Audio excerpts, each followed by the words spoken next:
And welcome back. Here we are, another video, another championship preview. This time we're going to talk about the men.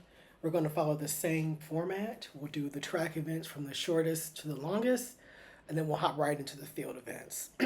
So without further ado, let's get started right away with our preview. I will do two or three expected high level performers, and then I will pick a champion. And then, of course, in the recap, we will compare how I did. Okay, getting things started right away, we'll look at the men's 100-meter dash, and that is where we get firecrackers right out the way. And we start with the very, very talented Kayansola Ajayi of Auburn. Auburn doing a really great job of developing their sprinters. And he, of course, has been their main star all year long. He's had one hiccup, and that was at the SEC championships in the prelims. He made the mistake of coasting to the line, costing him a spot in the finals. Run through the line this time, Ajayi, so we can see you in the finals in a great race. I think his biggest challenger will come from Jelani Watkins of Arkansas, the very talented superstar sophomore who transferred from LSU. It has worked out beautifully for him at Arkansas. Dare I say it, if he was at LSU, my God, would they be having a squad? Because they would have the 4x1 and 4x4 wrapped up. I know that somewhere Dennis Shaver is shaking his fist, but I think he understands the nature of football. The dark horse in this race is another Auburn teammate of Ajayi's. It's Israel Okun, the super freshman, who, this is proof that in the coming years, not just Nigeria, but the continent of Africa will be a continent to be reckoned with when it comes to the sprints. Israel Okun clocking a 999. He's one of three sub 10 performers that I think have a shot. He's our dark horse. And my pick for the race, I'm going to go with Ajayi of Auburn. I think he learned his lesson. He's looked smooth in every race. That 984 at regionals really made a lot of us go, whoa.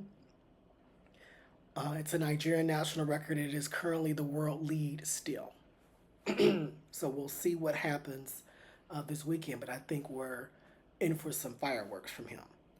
In the 200, we of course have Watkins again of Arkansas is to me right now the favorite. Now that Kalen of USC is out due to injury, he wrote a very nice post in his social media that his USC career has come to an end. I believe that is an indication that he will be going pro. Obviously, after that amazing 19.9 that he ran indoors, it would behoove him to become the professional athlete that he's destined to be. I think Israel Okun, another sub 20-second runner, will be Watkins' biggest challenge. I think he's Auburn's best shot at scoring points in this event. And I think the dark horse in the 200 will be Jaden Reed of LSU, formerly Watkins' teammate. They were a dominant 1-2 pair last year, and they'll be competing against each other again. But just like the 100, I think the 200 is kind of already picked. I think Watkins, barring anything crazy, I think he's the guy to win the 200. Um, I thought he was going to be the guy to win the 200 indoors. He ran an incredible preliminary round. He also ran an incredible SEC championships. He's been great all year long. And I think because I don't think he's going to win the 100, I think this is where he gets his NCAA title. It'll be in the 200. Now, in the 400, we have a lot to discuss. Samuel Ogazi, of course, is our lead guy. There's no question about that. He has been the star for pretty much all year since he started running indoors. He has run a national record, 43.8, part of this resurgence from Nigerian athletics. And granted, this will be a tough field. I think it's going to require a 43 to win, barring any, challenges with weather. I think he has been the most consistent sub 44 runner in the NCAA, probably one of the most consistent we've seen since Michael Norman. His biggest challenge will come from Justin Brown of Florida, having a phenomenal year, ran that 44.67 indoors and then at regionals 43.99. I had to make up for that performance at the SEC meet where it didn't look like his head was completely in it in the finals, but at regionals his head was clearly in it, and that 43.99 is a testament to the great development at the University of Florida. If I'm not mistaken, that is their third sub 44 athlete. Wow. Um, and I think that he is a part of a Florida team that, had they been healthy, would have been better suited to compete for a national title. But even with all those injuries, they're still a formidable squad, and he's a part of that reason. I think the dark horse in the race is the young freshman Jonathan Sims of Georgia. He is very talented, and could win it, and that's the reason why he's a dark horse here. But I think Ogazi is just really kind of on a roll right now, and so is Brown. I think they're both slightly, maybe a spike ahead of Jonathan Sims. And I don't know if Brown is going pro, but I'm pretty sure Ogazi is, and I think that's smart because I think in the coming years it'll be Sims by himself. But I'm picking Ogazi to win the national title. Now, moving to the high hurdles, we're going to stay with Auburn and Jacoby Tharp.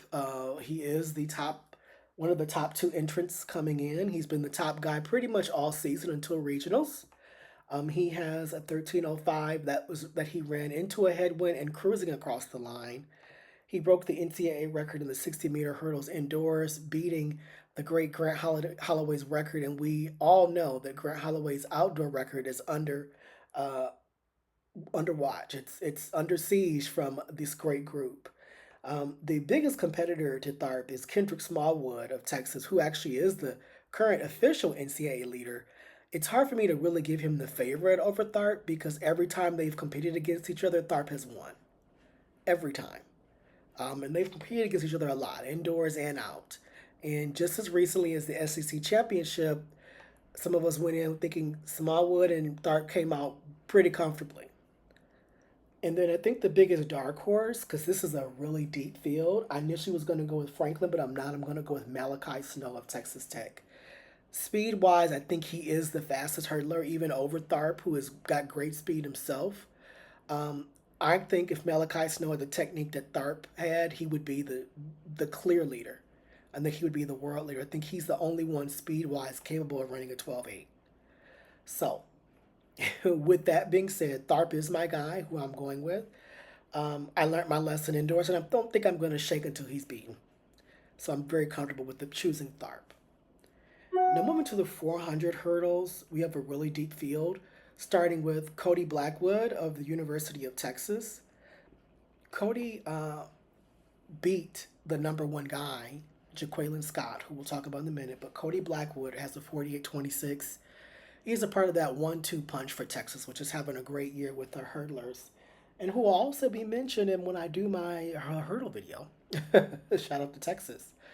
Uh, he leads it. He's 48.26 in the 400 hurdles. He has been good all year, and I think kind of flew under the radar ever since Jaqueline Scott ran that 48.22.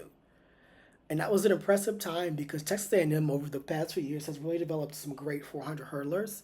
So to find out that he's number one all time, that is special. But he did not run his best race at the SEC meet. He kind of fell apart in the last, I'd say, 120 meters. And Cody Blackwood just sailed past him. And I wonder if that's going to happen again outdoors. I think the dark horse in this race is Vance Nielsen of Florida. Good to see him starting to live up to the hype that he developed when he was in high school when he broke the national record in 300 hurdles. He is very, very fast. And I think there is room for improvement. I think he is going to lower his time, which is why I'm comfortable with him being the dark horse. But I am going to lean on Cody Blackwood as my favorite to win the 400 hurdles. And moving on to the 4x1, we're going to look at Auburn men, as you see pictured here. 38.05, and that does not include Israel Okun. That's how deep they are in the 100. They're not even fielding their four fastest. They're putting together the four best that run together. So, with that still being said, I don't see how they lose unless there's a poor handoff. The biggest challenger that I have to Auburn is, of course, LSU. And I'm going to pick Minnesota over going with Arkansas as the dark horse. And I'm comfortable with Auburn winning the 4x1.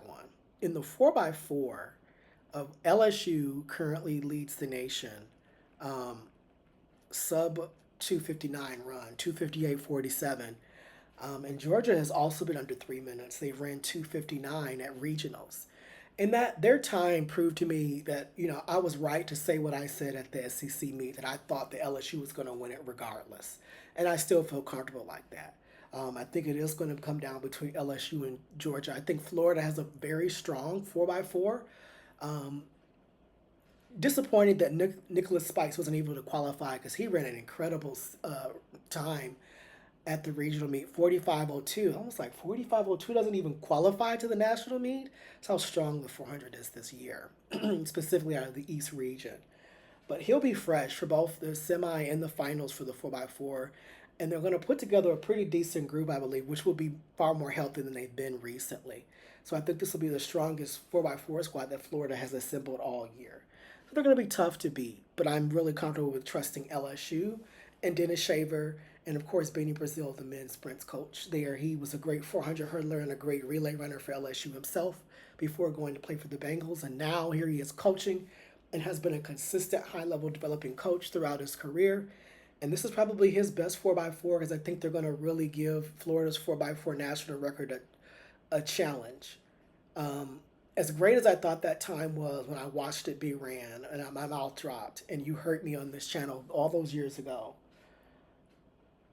I do think that that is the one record that Florida has had that I thought that would probably take at least 10 years to break. And I'm not even sure if it'll survive this weekend. So we'll see. But LSU was my pick to win the event.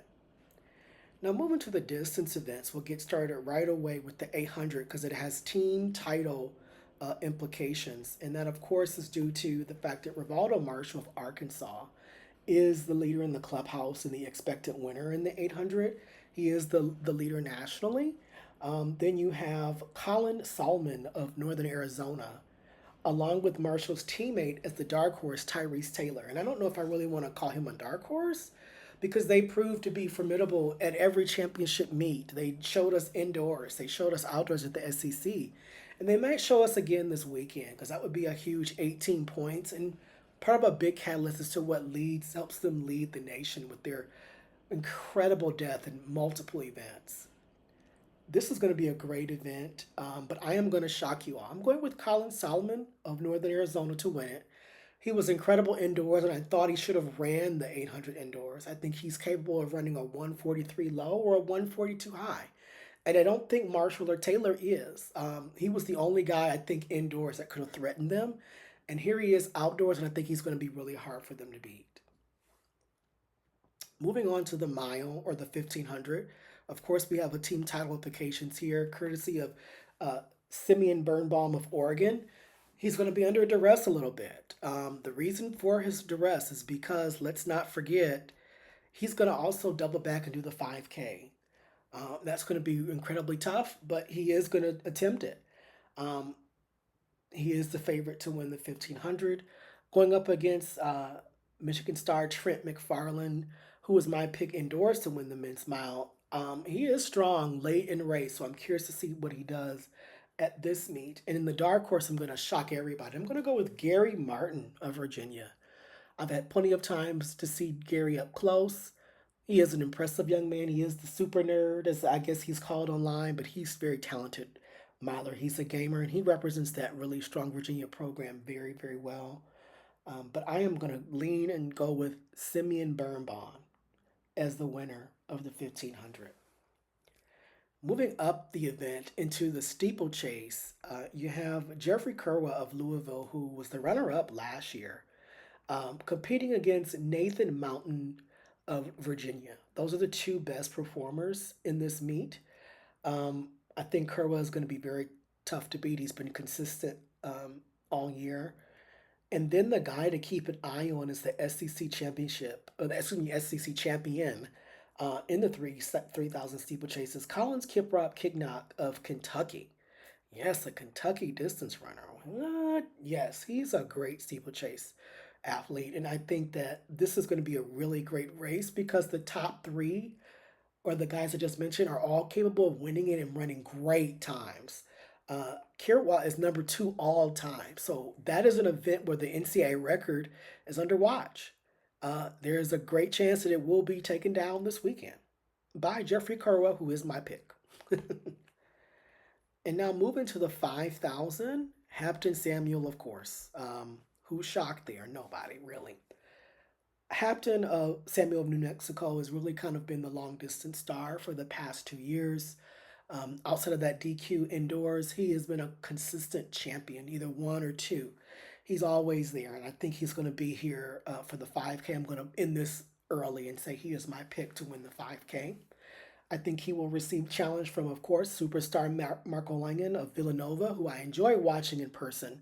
Um, just a really games runner, a great representative of Villanova's strong distance program.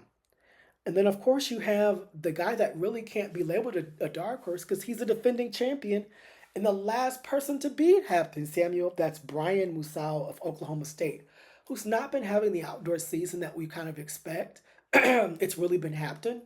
So I'm going to lean on, again, Hampton being the winner. But I will give respect to Brian Musau and won't be shocked if he does win it. Moving on to the 10K, we do have, of course, Hampton Samuel, but we also have Elsingi Kipratu of Louisville. Yes, Louisville, really strong program in the distance races, and Elsingi is probably one of their stronger athletes. It's potential that we could see two distance national champions from Louisville. Um, Along with Hampton Samuel, you'll also find challenge from Ernest Chiriot of Arkansas because he is also a big key team points for the Arkansas track team, which, as we can tell, has a very strong team and will be probably the favorite when we do our team title review at the end of this video. And so that is every event on the track. Let us move to the field events where I think there's a chance that we could see 4 NCAA records broken. I did say 4, and I'm very comfortable with saying 4. One of the events there is the high jump. We have superstar Kamani Jack of Georgia. Georgia is in the team title battle, and he's one of the keys to that battle. He's been a great high jumper all year long, 7 feet 7 inches, a great, talented superstar for Georgia. Right up the road from the University of Georgia is Kennesaw State, and that's where Gage Royals is from. The superstar from Kennesaw State is going to be a tough out for Kamani Jack. He's ranked number 2 nationally. They've ran into each other before, and Jack has come away the winner. But I think Royals will make it interesting. I think the dark horse is the indoor champion, ironically, in the high jump, the last person to beat Kamani Jack, Tito Alofe of Harvard. Yes, a Harvard man may win another national title. It seems that the past few championships, Harvard leaves with at least one national champion. Kudos to that outstanding academic institution, which has really developed champions in the classroom as well as on the field. And my pick for the high jump, of course, is Kamani Jack. Moving to the men's pole vault, we have Matthew Gray of Appalachian State, who is really having a great year outdoors. I remember when we mentioned him on my channel for the first time. My hope was that I would get a chance to mention him again, and here we are. He's held on to that ranking for a majority of the season. Then we have Anthony Meacham of Kansas, the indoor champion. And of course, we got to have a Kansas guy. Kansas is turning into one of the great pole vault programs in the NCAA, along with the dark horse in this event, Dyson Wicker of Nebraska. What is a field event unless we mention Nebraska? Again, the best school to teach the technicality of the sport. But I'm going to go with Anthony Meacham, surprise, surprise, as my pick to win the pole vault. The men's long jump, where I think this has the potential for an NCAA record, we'll start with Tafatswa Chikomba of Kansas State. Again, that coaching staff at Kansas State that left Arkansas and followed the head coach to Kansas State. Just a great jump development program. And Chikomba has a 28-foot jump on the season. Although wind aided, I think it's very clear he's capable of jumping 28 feet when legal. And the way he jumps, oh my God, I fear for that long jump NCAA record if the weather is good. And then I think the challenger for him is Tyler Nichols of Southern Miss. And then I know it was his teammate that we thought, DeAndre Ward, that would be here, but it's not. It's Nichols of Southern Miss, who is the second ranked athlete in the long jump in the nation and who's been having a pretty good year. I think the dark horse is the man from the Big Ten. That's, of course, Charles Godfrey. He will be anchoring that Minnesota 4x1, which he did beautifully at the Big Ten Championships, where they were able to hold off Oregon, and that will matter come team title time for Oregon specifically. But I am comfortable with Tafaz with being my pick in the long jump. In the triple jump, we will turn to Jonathan Sareems of Texas Tech, who currently is the leader nationally. Um, but he's not as strong as he was indoors. Outdoors, it's like the other athletes have smelled blood in the water, and he has already lost the conference title. Um, the biggest challenger, one of the biggest challengers, I should say, is Brandon Green Jr., my frat brother from Oklahoma University. He is a defending champion, and he looks to be in great postseason shape. This is exactly how it went last year, and it's looking like we're in for a repeat of 2025. The dark horse, but not really, is Salva Prabhu of Kansas State. Why is he considered a dark horse, but not really? Because he's the last person to beat Jonathan Sareems of Texas Tech. He won the Big 12 title, not Jonathan. So I'm going to shock y'all and go with my frat brother, Brandon Green, '06, bro. He is probably going to win it, and I'm going to shout my lungs out when I see him cross that pit as the winner. Moving on to the shot put, and we had a devastating injury take place uh, a week and a half ago where Tariq Robinson O'Hagan and the other young lady from Ole Miss, the top two throwers there at Ole Miss, both get injured in a practice and they are out for the rest of the season. That likely ends Tariq's NCAA career, and that's disappointing because we're looking for him to go out a winner. But now is like any time than we've ever expected to see the young superstar Ben Smith of Oregon, the freshman, who is number two, but who will lead the NCAA going to the championship meet. He'll be joined by another freshman from, of course, Nebraska, Hinku Lamberts. Those are both freshmen. So, are we looking at the future of the event in college? Yes, we are, and I think it'll be between those two for years to come. And let's not forget Cade Moran of Nebraska, Lambert's teammate, as the dark horse. And I'm going to go with Ben Smith as my pick for the shot put. Now, moving to the discus, Ralford Mullings of Oklahoma is the defending champion. And I'll go in this early and say my pick to win it. He has not lost an event all outdoor season. He has been consistently the winner every chance he gets. Biggest challenge will come from Texas Tanner of Air Force, who is strong in not one but two events. We'll see him also compete in the hammer throw. And I think the dark horse is Shamar Reed. Not as big as both Tanner and Mullings, but he is stout and he is proven to be insanely strong. Can't leave a Florida State guy out, and he is a legit dark horse, but I am very comfortable with Ralph Mullings being the champion, and he is my pick. Moving to the hammer throw, like I just mentioned, we have Texas Tanner from Air Force as the leader in the clubhouse. I think this is his best event, the event where he is strongest. He'll have competition from Ryan Johnson of Iowa. Good to mention Ryan here. He was the weight throw indoor champion. He was great all indoors, set the NCAA record with an outstanding thrower, and it converts well to a great hammer throw. And then there, of course, is the man from Minnesota, Angelos Montserranis, the Olympian, and surprise, surprise, my pick to win the hammer throw. I'm aware of Tanner. Of course, I think the world of Ryan Johnson, but I think Angelos is the winner here. I think Minnesota is ready for a great weekend in the throws.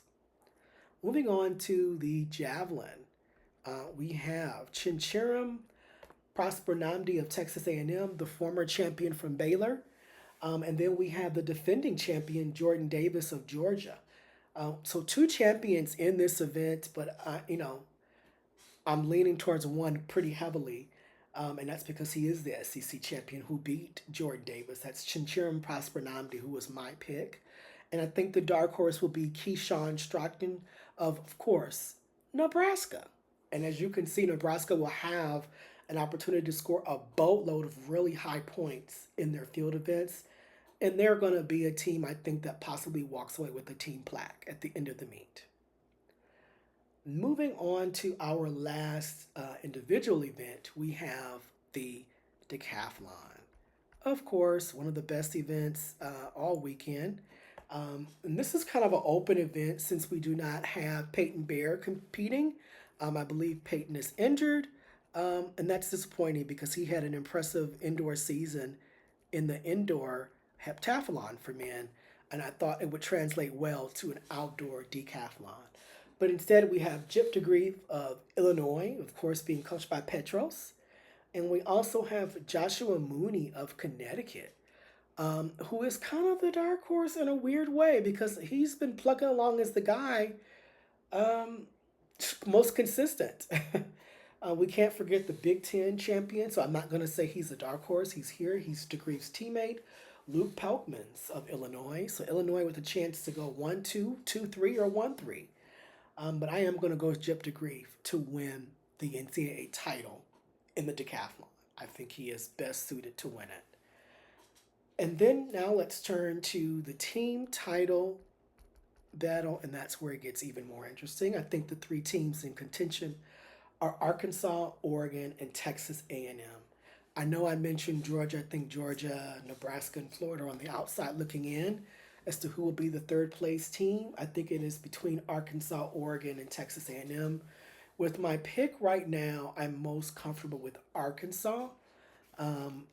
And I say that simply because I think Arkansas has too many entries where they can score a boatload of points. I think they are a very strong team and they will be a very hard out.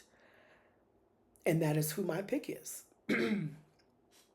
Now, I look forward to seeing the first performances today. It is Wednesday. Please enjoy the meet. Let's have an outstanding weekend. Be by your phones. Be engaged on social media. Please like, share, comment, and subscribe to this video, to this channel. And I thank you always for your support, and I look forward to engaging with you. And we'll be right back here Sunday to do the recap of what should be an outstanding NCAA Championship weekend. Enjoy.